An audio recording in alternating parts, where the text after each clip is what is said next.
this is the podcast That's Serious. I'm the host of this podcast, and this is Serena. And today we'll talk about gender studies and feminism.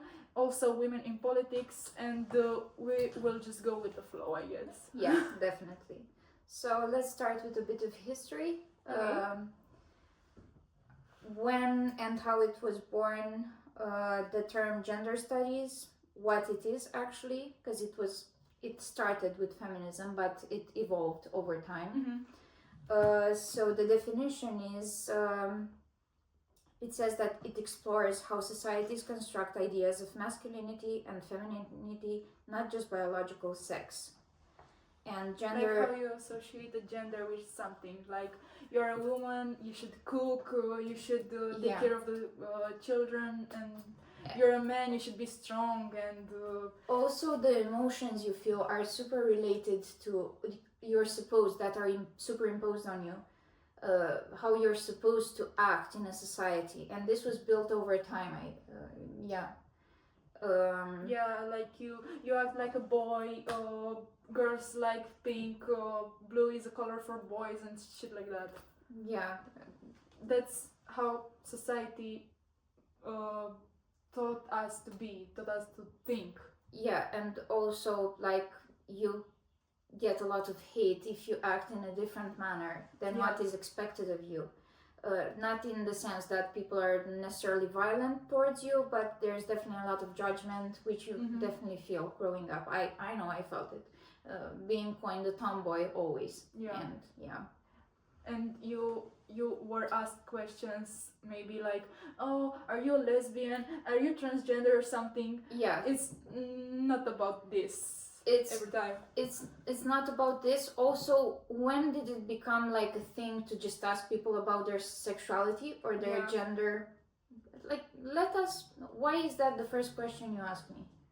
Just ask me more than that. Yeah, ask me what's my favorite color. Ask me about the rainbow. What's your favorite color? It's the rainbow.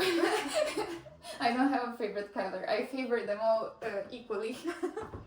Not to upset anyone. Don't you like pink? Because you're a girl.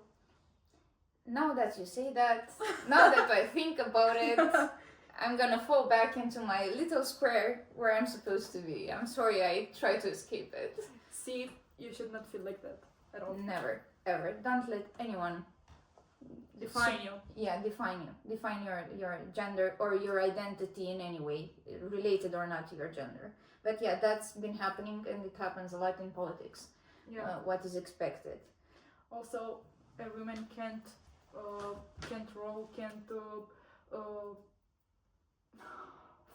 can't have like a social role as a politician. Or when they get to power, whatever, it is expected from them, and they do this, they become more masculine. Just to be taken seriously. Look at Angela Merkel and all the other women that the way she dressed is like so masculine, and it's not a choice that people make. It's not a choice that women make. They are just not taken seriously.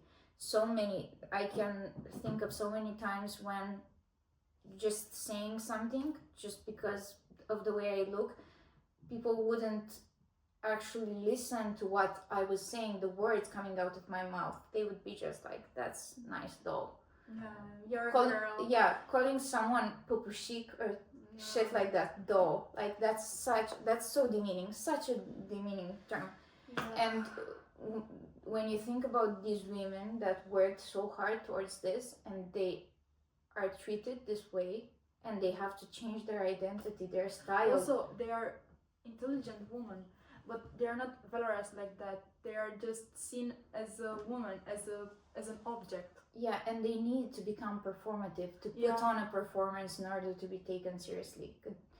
That shit comes to a man just as if he deserves it, as if he is born with the right to be taken seriously, just like that. Yeah, and because takes men are stronger. Men are more. They are smarter. They can rule. They are just born with it.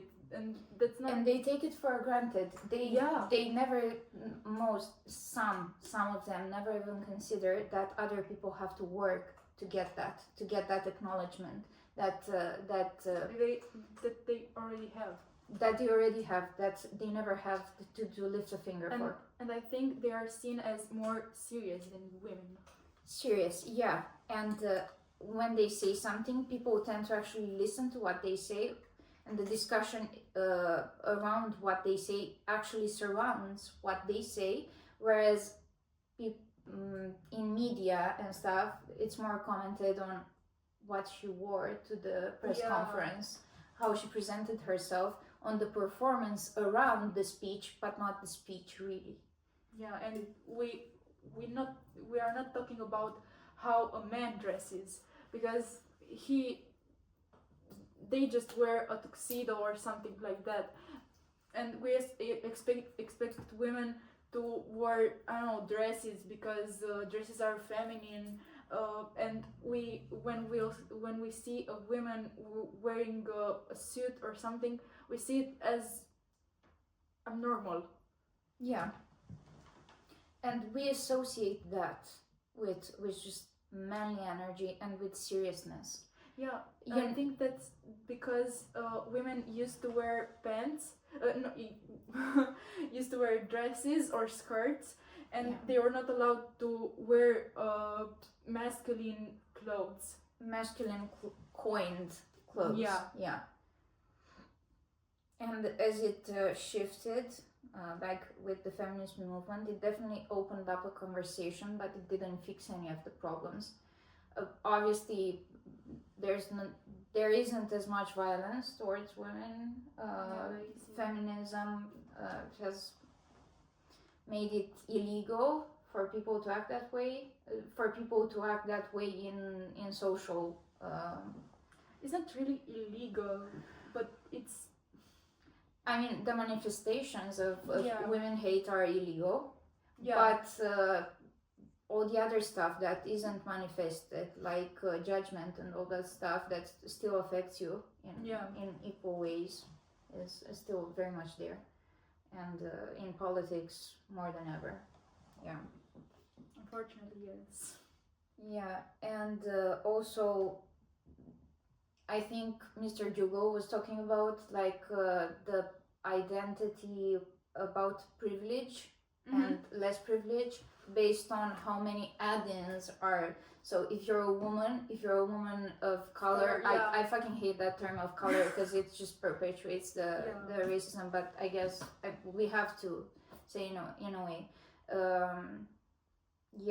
And the class where you were born, because you can be white and the woman and still be very not privileged, but still you will not face as many problems as a person. At least you don't face racism. Yeah.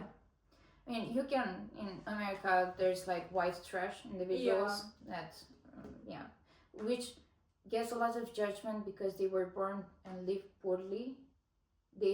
Which is insane to judge someone based on their income, on their lack of income, which they never chose that. And it's actually such a privileged perspective to say they don't want to escape the poverty they were born into. It's about capitalism now. Yeah. It's all about capitalism. Like, you are homeless because of it. That's the main problem. Yeah, and it's really hard to escape a class that you were born into. And also we hear a lot of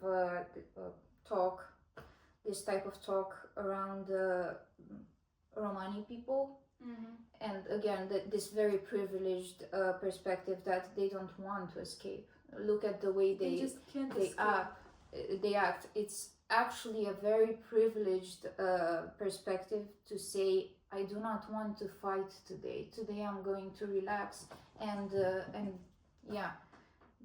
some people don't have that. Some people have to literally work for every slice of bread they have.